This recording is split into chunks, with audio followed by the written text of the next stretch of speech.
Jemaat yang dikasihi Tuhan, mari siapkan hati untuk menghadap Tuhan Allah kita. Dialah yang membentuk setiap keluarga. Dialah yang mengawal dan memelihara kerukunan sampai dengan hari ini. Saat ini kita dikumpulkan oleh Tuhan untuk berbakti kepadanya melalui ibadah keluarga malam ini. Oleh karena itu, marilah kita mempersiapkan hati dan pikiran kita untuk masuk di dalam hadirat Tuhan. Beribadahlah kepada Tuhan, hai segenap bumi, sujudlah menyembah Tuhan dengan berhiaskan kekudusan. Jemaat, mari berdiri untuk menghadap Tuhan dan memuji namanya, karena kasih setianya besar atas kita. Kita memuji Tuhan dari Kidung Jemaat nomor 7 bait 1 dan yang keempat.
Jemaat, marilah kita merendahkan diri di hadapan hadirat Allah dan berdoa kepadanya untuk Allah Maha Kudus.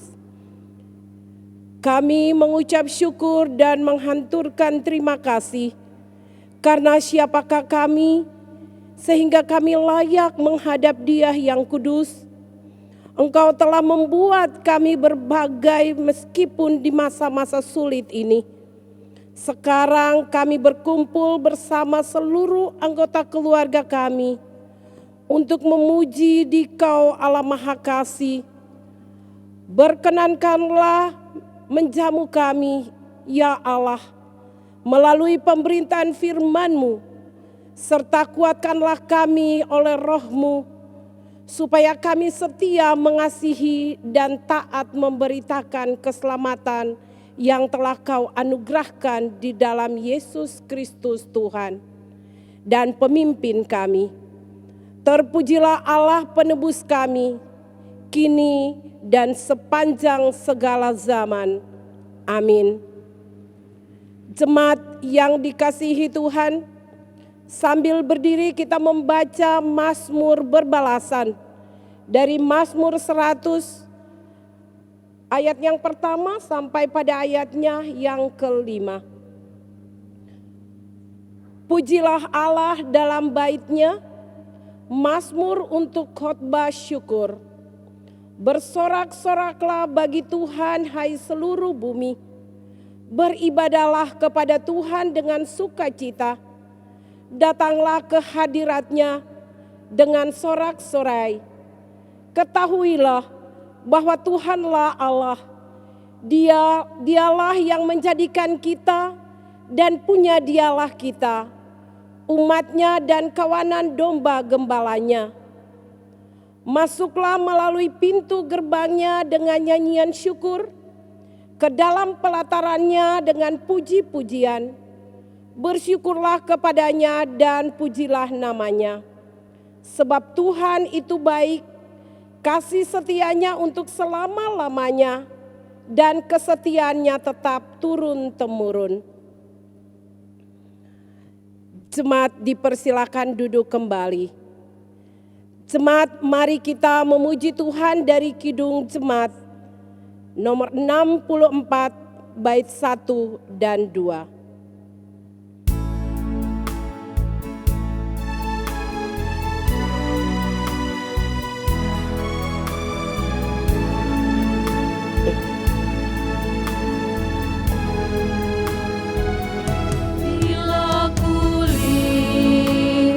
Bintang gemerlapan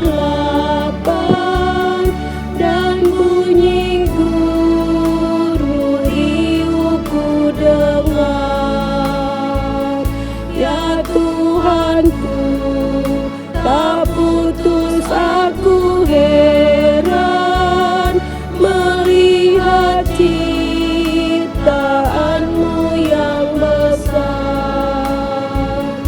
Maka jiwaku memujimu,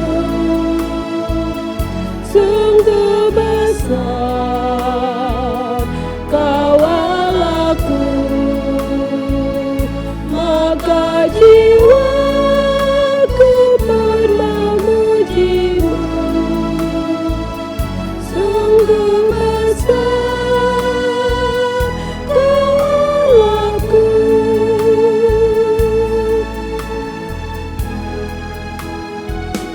Ya Tuhanku, apabila ku renungkan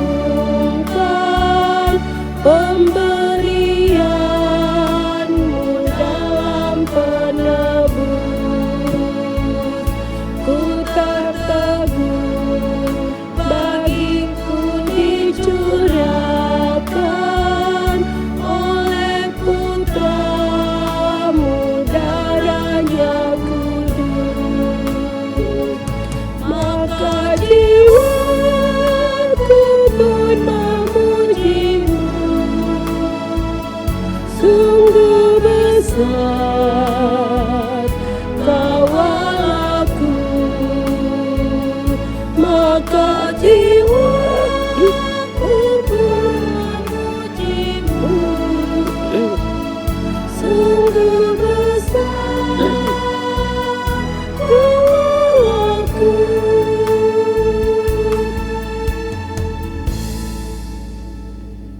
Kesaksian pujian yang akan disampaikan oleh Pak Luki Tendian.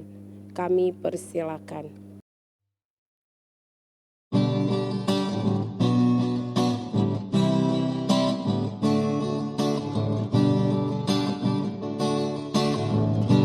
Mencintaimu lebih dari segalanya, mengenal dirimu, menikmati cintamu, rindukan dirimu, hancurkan kalbuku, harap hadirmu, sembuhkan jiwaku.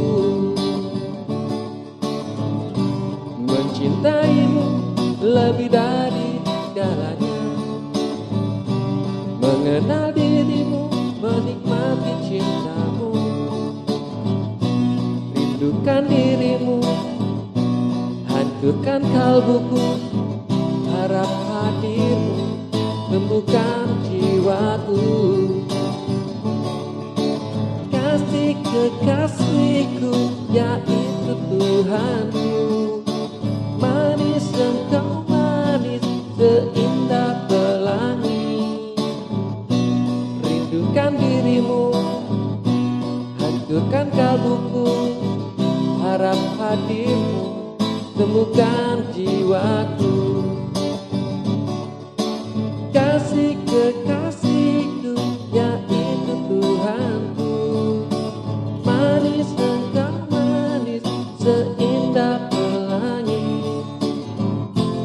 biar melingkupiku dan memikatku. Kau menawan hatiku, kasih kekasihku, yaitu Tuhanku. Manis engkau manis, seindah pelangi. Rindukan dirimu, hancurkan kalbuku, harap hadirmu, sembuhkan jiwaku.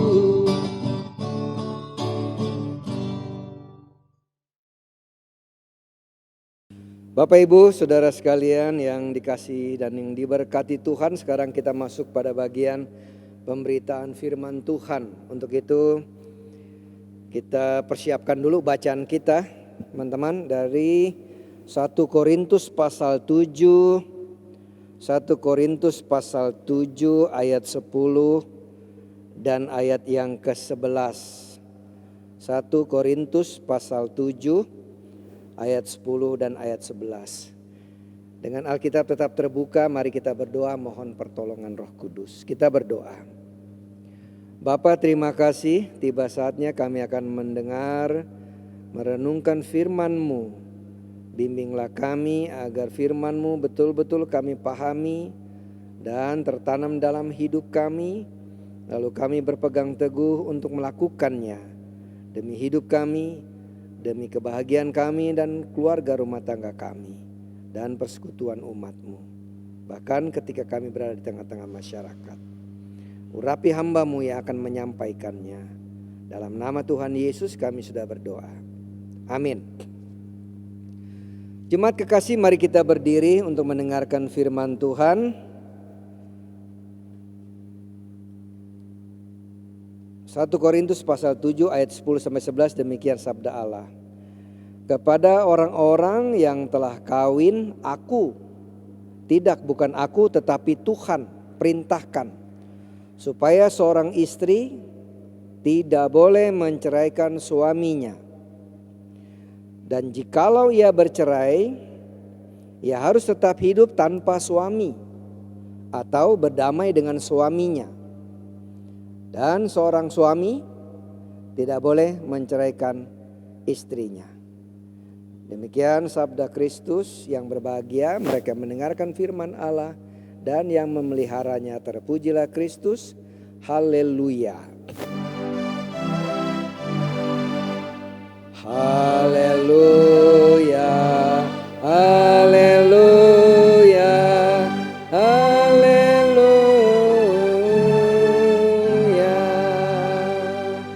Jemaat silakan duduk. Bapak Ibu yang kekasih, tema renungan dalam Sabda Guna Dharma atau Sabda Guna Krida GPIB, di temanya adalah damai.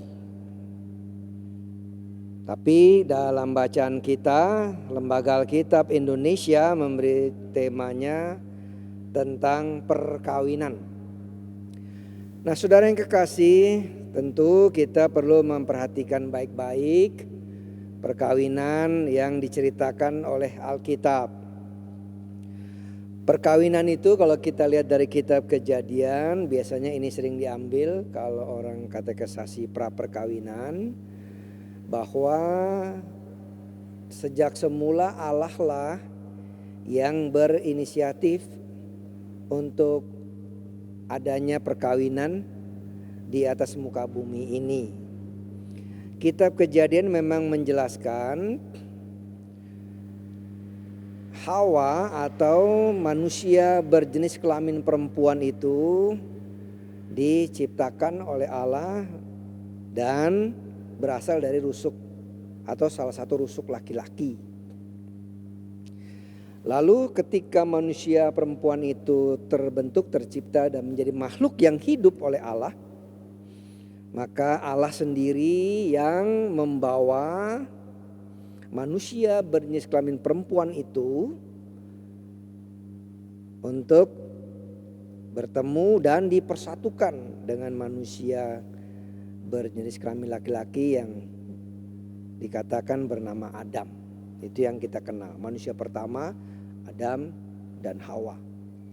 Berjenis kelamin berbeda. Jadi kitab Kejadian menyaksikan Perkawinan yang pertama itu terjadi pertama karena kehendak Allah.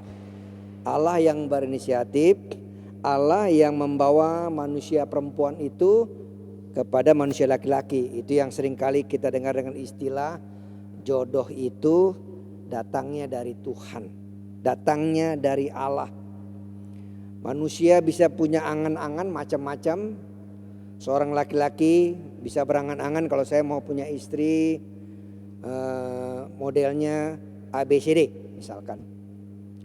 Karena kulit saya hitam, saya mau istri saya putih supaya anaknya agak putih sedikit misalkan. Karena saya tingginya sekian, saya laki-laki misalkan, maka saya pengen punya istri agak pendek sedikit misalkan. Lalu karena saya orang susah, maka saya harus punya istri yang tidak susah. Salah nggak angan-angan gitu? Ya nggak salah. Sebaliknya yang perempuan, karena saya agak putih, menurut ukuran saya warna kulitnya, maka saya mau cari laki-laki yang agak gelap-gelap dikit. Karena saya senang. Nah, begitu misalkan. Lalu kalau karena saya tingginya sekian, saya ingin suami saya lebih tinggi dikit. 5 cm, 1 cm, 2 cm.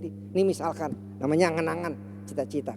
Saya 150, kalau bisa suami saya paling enggak 151. Nah gitu. Nah itu biasa manusia. Salahkah? Enggak salah. Tuhan enggak pernah menyalahkan kita. Karena saya perempuan badannya kecil, kurus. Supaya keturunan ada perubahan, saya mau suami saya agak gemuk. Tapi perutnya 6 pack. Nah, jangan 1 pack. Artinya hanya 1 aja ke depan. Cita-cita boleh, angan-angan. Tapi kalau kita melihat Alkitab, jodoh di tangan Tuhan. Nah kadang-kadang apa yang kita angan-angan tentang wanita yang idaman kita, kriterianya ABCD. Laki-laki idaman kita kriteria ABCD, ternyata waktu kita ketemu, nah ini bicara hati. Saya berkeyakinan begini, ini menurut saya mungkin pendapat orang bisa beda-beda. Ketika kita berjumpa dengan seorang laki-laki atau seorang perempuan, tiba-tiba hati kita tersentuh. Tiba-tiba senang, ya istilah-istilah anak muda-mudi dari zaman dulu sampai zaman sekarang. Naksir. Ada ser di hati. Salah? Nggak salah. Saya berpikir gini, sernya itu datang dari Tuhan. Kadang-kadang kita nggak mengerti ya. Orang bilang garam di laut, asam di gunung katanya. Kebetulan di gunung ada pohon asam mungkin. Tiba-tiba ketemu di kuali, jadi makanan, jadi sedap dan seterusnya. Nah waktu kita ketemu itu ser-sernya sebenarnya laki-laki atau perempuan yang kita serin pada saat itu, entah ketemunya mungkin lagi acara, ada kawinan saudara, ada acara ketemuan mupel Jabar 2 misalkan, jomblo ketemu dan seterusnya. Padahal kriterianya nggak sesuai kita. Laki-laki yang kita serin, ya tingginya kurang dikit dari aku nih, warnanya nggak seperti idaman. Yang perempuan gitu juga, waduh perempuan yang saya idamkan nggak seperti ini. Tapi kok ada ser? Nah menurut saya sernya itu datangnya dari Tuhan. Jadi segala kriteria yang kita bayangkan tidak terjadi. Atau kalau ada, katakan ada 5 kriteria, yang ada Pak setelah jadi suami istri ya, cuman 3, yang 2 nggak masuk nih.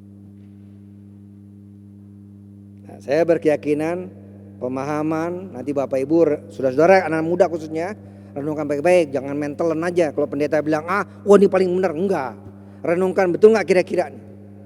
Tapi dalam kenyataan hidup yang saya lihat, mungkin kita juga punya pengalaman seperti itu. Oh seperti ini. Jadi ternyata kalau jodoh dari Tuhan, tidak selamanya kriteria itu seperti yang kita bayangkan. Ada juga kan orang yang kawin, saya nggak tahu nih kawin karena kawin paksa. Waktu itu di sinetron tuh suka ada tuh. Wah bapaknya punya utang, paksa anaknya dijodohin lah sama ini. Tapi dalam dunia nyata itu ada. Saya pikir sinetron itu dibuat berdasarkan dunia nyata, bukan juga di karang-karang. Ada juga. Dipaksain, ya udahlah. Daripada ini, udah nih jodoh ini masih ada saudara nih. Neneknya sama nenek kita sama-sama. Nenek misalnya, ayo udah biar hubungan. Karena tanah kita luas, jangan diambil orang. Kalian ini masih keluarga misalkan. Saudara, nggak terbayangkan tadi, tiba-tiba ketemu. Tiba-tiba kok ada muncul perasaan lain. Nah, jadi yang ditekankan yang pertama kita lihat tentang istilah jodoh dari Tuhan itu bukan sesuatu yang main-main. Kita lihat ya, Tuhan mengatur hidup kita. Ya kadang-kadang kita ada juga maunya, karena saya orang Ambon, maunya anak saya, mantu saya orang Ambon juga. Nah, karena istri saya orang Toraja, maka mantu saya juga harus orang Toraja misalkan. Karena mama saya ada darah Timornya, maka harus orang Timor. Ya kan, waktu dapatnya orang Belanda sana. Tahu Belanda mana nggak tahu, tapi seperti gitu. Kalau memang itu jodoh dari Tuhan, dalam keyakinan iman kita, Tuhan yang menuntun kita akan mempertemukan. Nah kita lihat ya, langkah berikutnya. Jadi Tuhan yang mempertemukan kita atau anak-anak kita dengan jodohnya yang memang berasal dari Dia. Lalu Tuhan yang menumbuhkan tadi rasa ser yang mungkin sekarang kita pahami sebagai rasa cinta itu kepada orang yang kita kasihi. Lalu kita bersepakat. Ya, kan waktu kita mau melangsung perkawinan, nah teman-teman perhatikan ya, Bapak Ibu Saudara sekalian ya, itu kan dorongan dari kita sendiri. Kadang-kadang ada kan kita mau kawin sama si A, seseorang nggak disetujui orang tua, kan ada yang begitu. Kamu jangan kawin sama dia. Ada ya begitu sampai sekarang tuh. Tapi memaksakan. Saya selalu bilang begini sama anak saya sendiri atau sama siapapun, ketika kita mau mengambil keputusan, kita harus siap dengan segala kemungkinan. Apapun juga keputusan itu. Saudara misalkan Pak saya mau pergi, mau tinggal di Belanda, terserah lo di Belanda. Pikirin matang-matang. Untung ruginya apa? Ketika ambil keputusan, ya berpegang teguh. Apalagi ini menyangkut teman hidup. Ketika kita yakin, wah ini jodoh ya Pak, jodoh Tuhan, ya udah.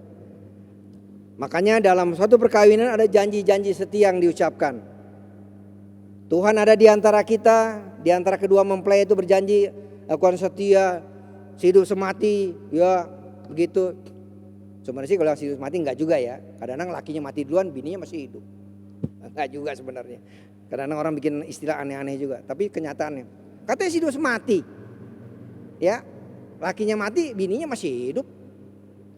Bininya mati, lakinya masih hidup, kawin lagi malahan. Ada yang gitu. Enggak juga hidup mati. Kadang-kadang banyak juga bualan-bualan, tapi itu nyata ya. Nah kita lihat saudara yang kekasih, ungkapan hidup mati itu suatu ungkapan dari hati yang tulus bahwa apapun yang terjadi, engkaulah suamiku, engkaulah adalah istriku. Nah kadang-kadang kan waktu dalam perkawinan, biasanya kalau masih pacaran kan banyak yang tersembunyi ya. Banyak yang gak asli lo itu gak muncul. Ya kan kalau laki-laki biasanya kalem, gak pernah ngomong, diem aja. Sariawan gak sariawan, dia diem aja. Atau yang perempuan juga begitu. Begitu jadi laki bini, wah baru ketahuan aslinya.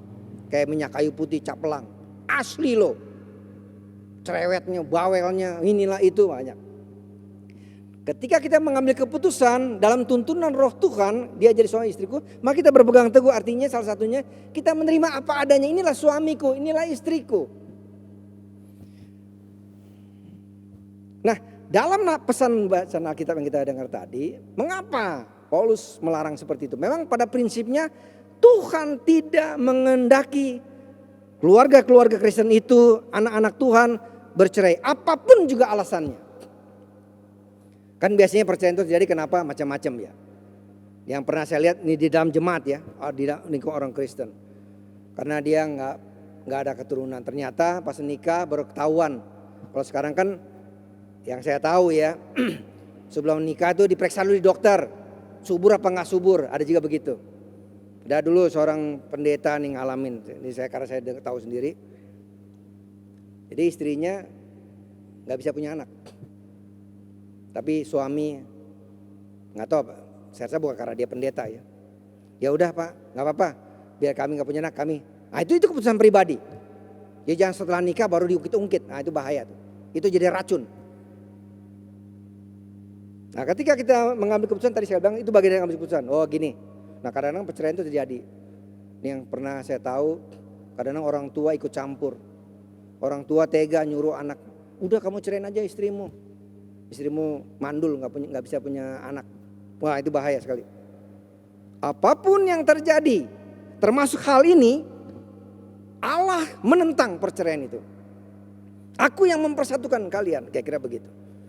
Nah, itu nasihat yang penting sebenarnya. Makanya Paulus katakan ya nggak boleh bercerai. Dia bilang nih kepada orang-orang yang telah kawin ya. Jadi udah jadi suami istri, tidak, bukan aku, tetapi Tuhan katanya. Perintah, ini perintah bukan himbauan ya. Saudara kawin ya, tapi kalau seandainya nggak bisa, nggak gitu. Ini perintah. Seorang istri tidak boleh menceraikan suaminya. Itu tadi ketika asli lo-nya muncul, waduh baru aku tahu lupanya kamu gitu ya. Biasa kalau lagi pacaran kan semuanya manis-manis. Nanti ya anak kita 2 aja ya, di bawah pohon jambu, pohon mangga. Nanti ya dek, panggilannya dek, tak adek, kakak apalah. Wanita atau perempuan tidak boleh menceraikan suaminya. Lalu ayat 11. Jikalau ia bercerai, ia harus tetap hidup tanpa suami atau berdamai kembali. Nah, tema Sabda Guna Krida GPB punya damai, artinya salah satu itunya. Ya kalau seperti itu, kamu jangan kesana kemari. Jadi kita lihat ini pesan Tuhan ya, bukan pesan pendeta. Pendeta nggak punya pesan. Pendeta hanya menyampaikan pesan Tuhan. Ya, tadi jodoh dari Tuhan yakini, berjanji, berpegang teguh. Muncul hal-hal yang aneh. Baru saya tahu nih, wah rupanya suami saya begini, istrinya begini Pak. Dan seorang suami tidak boleh menceraikan istrinya, ayat 11b dalam bacaan kita.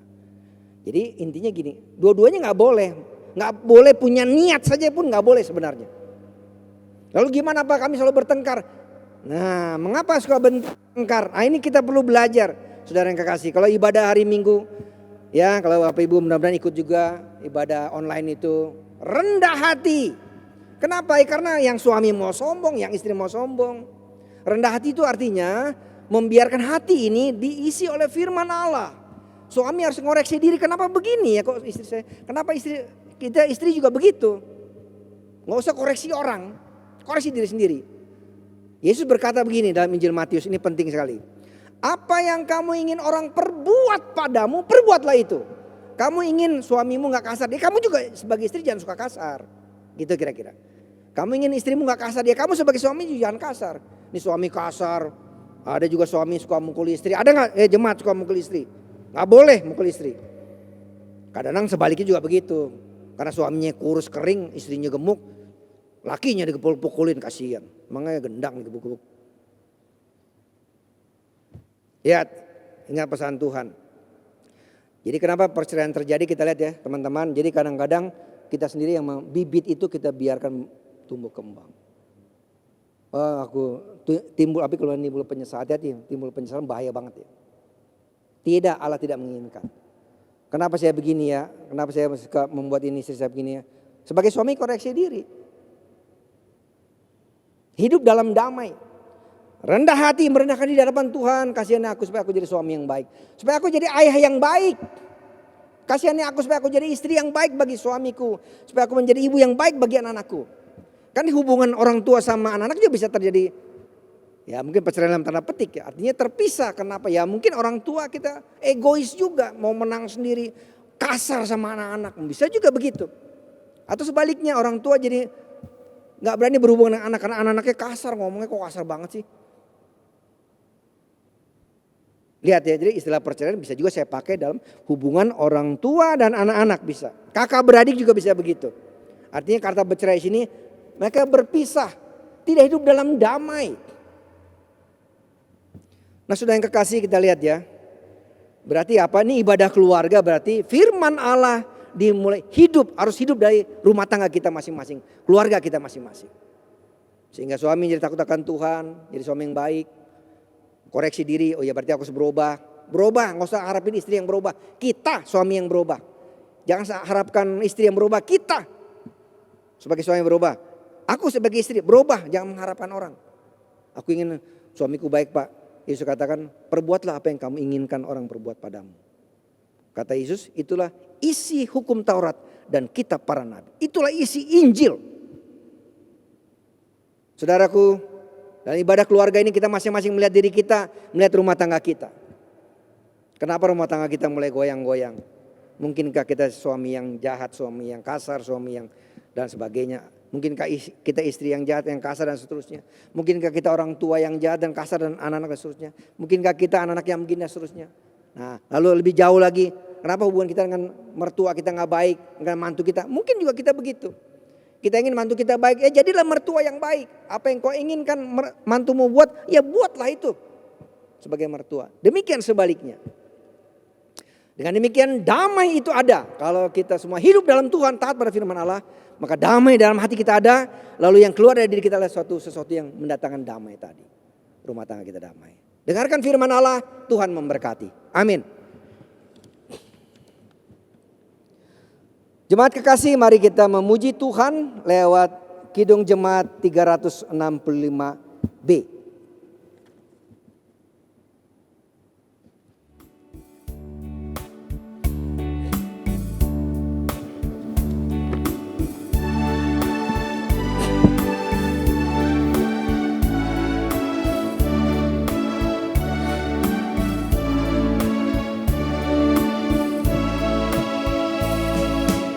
Tuhan ambil hidupku dan kuduskan bagimu.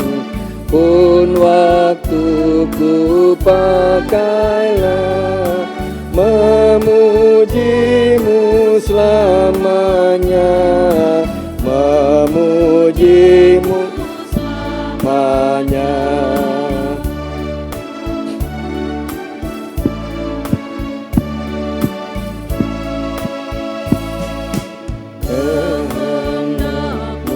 Sajalah dalam aku terjelma, jadikanlah hatiku tata kebesaranmu, tata kebesaranmu.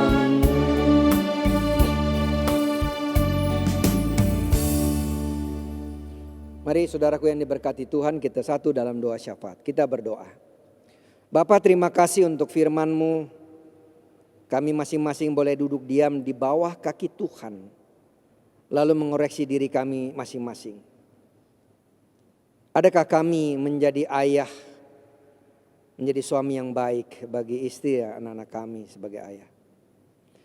Adakah kami menjadi istri yang baik bagi suami kami? Adakah kami menjadi ibu yang baik bagi anak-anak kami? Adakah kami menjadi ayah orang tua yang baik bagi anak-anak kami? Atau apakah kami juga menjadi anak-anak yang baik bagi orang tua kami? Demikian sebaliknya terhadap mertua kami atau mantu kami. Lalu berkembang jauh terhadap keluarga besar kami. Bahkan terhadap sesama kami, sesama warga jemaat atau tetangga kami. Firman-Mu mengajar kami ya Allah, agar kami hidup dalam damai Tuhan, artinya hidup dalam ketaatan dan kesetiaan pada firman-Mu. Sehingga dimanapun kami berada, kami hidup dalam damai. Sebagai suami istri, tak akan pernah terpikir dalam hati pikiran kami untuk bercerai. Lalu kami memperbaiki diri kami masing-masing. Lalu kami hidup dalam damai Tuhan. Menjadi suami yang baik bagi istri kami, menjadi istri yang baik bagi suami kami. Menjadi orang tua yang baik bagi anak-anak kami, menjadi orang tua yang baik menjadi anak yang baik bagi orang tua kami. Demikian mertua yang baik terhadap mantu yang baik menjadi terhadap mertua kami. Juga mungkin opa oma kami atau sebagai cucu dan terhadap keluarga besar kami. Demikian dalam persekutuan umat-Mu. Tuhan, tolonglah kami. Agar kami selalu membawa damai dimanapun kami berada. Biarlah kami selalu hidup dalam kerendahan hati yang Tuhan ajarkan. Sehingga kuasa firman Allah selalu berlaku dalam hidup kami. Kuat dan nyata. Terpraktek lewat sikap tutur kata perilaku kami. Yang keluar adalah kata-kata yang penuh cinta kasih dan damai yang Tuhan ajarkan. Dalam kehidupan rumah tangga, pergumulan rumah tangga masing-masing umat-Mu Tuhan, hamba-Mu berdoa, kami berdoa. Mungkinkah di antara kami keluarga-keluarga dalam persekutuan umat-Mu Tuhan, terjadi hal-hal yang tidak pernah terpikirkan. Mungkin karena perilaku suami atau istri yang tidak baik di hadapan Tuhan. Atau terhadap suami dan terhadap istri masing-masing. Tuhan kasihani, ampuni kami. Tuhan tolong kami. Agar kami sebagai suami istri selalu hidup dalam damai Tuhan. Dan kami sebagai orang tua menjadi teladan bagi anak-anak kami, anak cucu kami, keluarga besar kami. Dan rumah tangga kami menjadi teladan. Menghadirkan damai sejahtera. Menjadi teladan bagi dunia di sekitar kehidupan kami. Demikian sebagai keluarga besar persekutuan umat-Mu GPIB Jemaat Petra Bogor. Biarlah kami sebagai anak Tuhan selalu mengoreksi diri oleh terang firman Allah. Dan kami hidup selalu dalam kebaikan Tuhan. Hidup dalam damai Tuhan. Sehingga kami dalam kebersamaan kami selalu menciptakan perdamaian itu. Terima kasih, berkati GPIB Jemaat Petra Bogor. Berkati setiap pribadi dan anggota keluarga yang ada dalam segala suka duka. Beri kecukupan apa yang mereka butuhkan. Dalam pergumulan berikan jalan keluar. Dalam harapan cita-cita dan perjuangan, Tuhan ikut campur tangan. Tuhan pasti memberikan yang terbaik. Dan biarlah umat-Mu, keluarga-keluarga umat-Mu selalu menerima dengan syukur apa yang Tuhan karuniakan. Dalam kebersamaan kami sebagai warga jemaat, dari kami terus bergandengan tangan, saling melayani, saling membantu, saling mengasihi, saling menolong. Dan kami semua hidup dalam damai Tuhan. Tuhan berkatilah GPIB Jemaat Petra ini. Oleh berkat Tuhan, kami selalu hidup dalam sukacita. Dan apa yang bisa kami buat untuk persekutuan ini, biarlah kami menyalurkan berkat-berkat yang Tuhan karuniakan bagi kami. Apapun bentuk berkat itu. Kami terus bergandengan tangan, membangun GPIB Jemaat Petra Bogor, membangun tubuh Kristus seperti yang Kristus inginkan. Terima kasih. Dalam menghadapi wabah COVID-19, Tuhan lindungi GPIB Jemaat Petra Bogor. Bahkan bangsa negara ini, bahkan dunia ini Tuhan. Hanya Engkau yang berkuasa menghalaunya, menghentikan badai wabah COVID-19 ini dengan kuasa kebangkitan Kristus. Tuhan kasihani umat-Mu. Biar kami semua hidup dalam pertobatan dan kembali pada Tuhan dan firman-Nya. Hidup dalam damai dalam Yesus Kristus. Terima kasih Bapa. Biarlah ibadah ini oleh berkat Tuhan menjadi berkat bagi seluruh umat-Mu yang ambil bagian dalam ibadah online, ibadah keluarga online ini. Terima kasih Bapa. Dengarlah doa kami, sempurnakanlah di dalam nama Yesus Kristus Tuhan dan Juru Selamat yang telah mengajar kami berdoa. Bapa kami yang di surga, dikuduskanlah nama-Mu. Datanglah kerajaan-Mu, jadilah kehendak-Mu di bumi seperti di surga. Berikanlah kami pada hari ini makanan kami yang secukupnya. Dan ampunilah kami akan kesalahan kami, seperti kami mengampuni orang yang bersalah pada kami. Dan jangan bawa kami ke dalam pencobaan, tetapi lepaskanlah kami daripada yang jahat.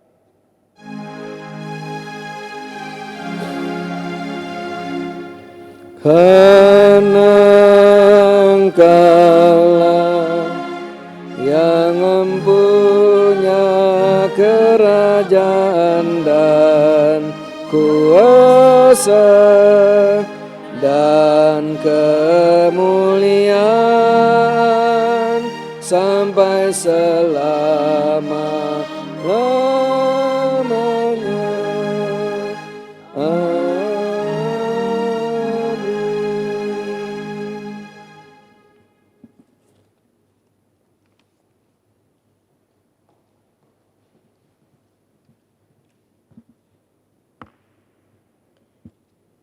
Jemaat, marilah kita mengucap syukur kepada Allah dengan memberi persembahan syukur untuk mendukung pekerjaan Tuhan yang dilakukan oleh gereja Dengarlah firman-Nya dari Ulangan 16 ayat 16b sampai 17.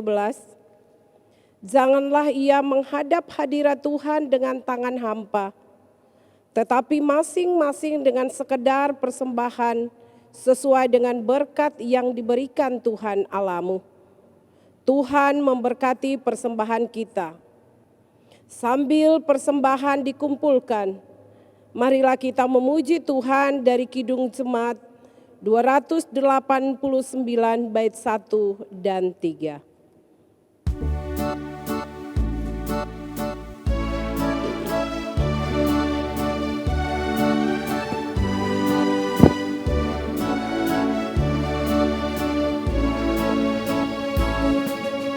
Tuhan pencipta semesta, Kaulah yang maha mulia.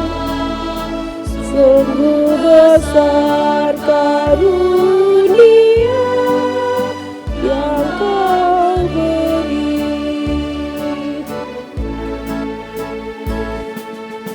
Puji syukur terimalah atas berkat anugerah di rumah dan sejahtera yang Kau beri.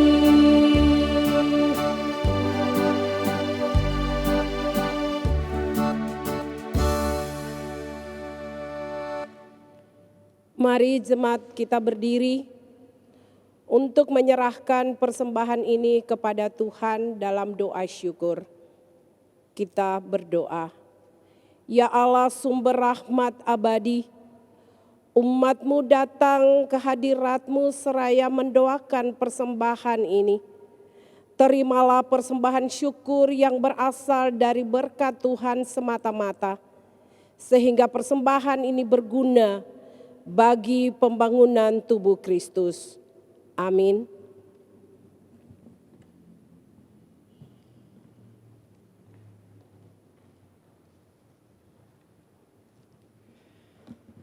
Jemaat kekasih, mari berdiri dan mendengarkan amanat pengutusan bagi kita. Berbagai keadaan akan kita masuki dalam hari-hari ke depan. Berbagai pergumulan dan tantangan akan menghadang kita. Akan tetapi, jangan kita lepaskan kepercayaan dan jangan kita khawatir. Lakukanlah apa yang Tuhan kehendaki, maka Tuhan akan menyertai kita. Memuji Tuhan dari Kidung Jemaat 357 bait 1, 2 dan 3.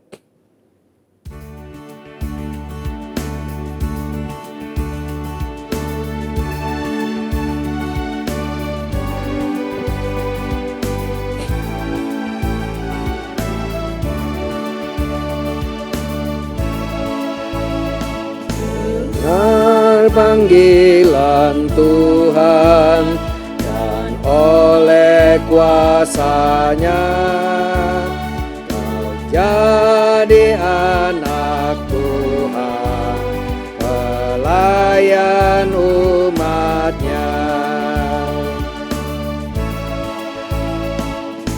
Gunakanlah bakatmu, pemberian kasih-Nya, amalkanlah karyamu bagi manusia. Percaya pada Tuhan, tangan-Nya pandumu, dan kasih anugerah-Nya tumpuan bagimu.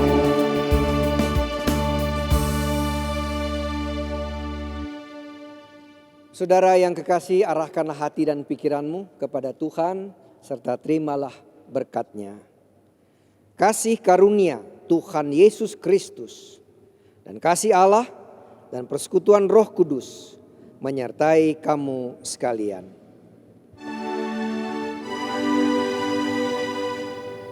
Amin. Amin.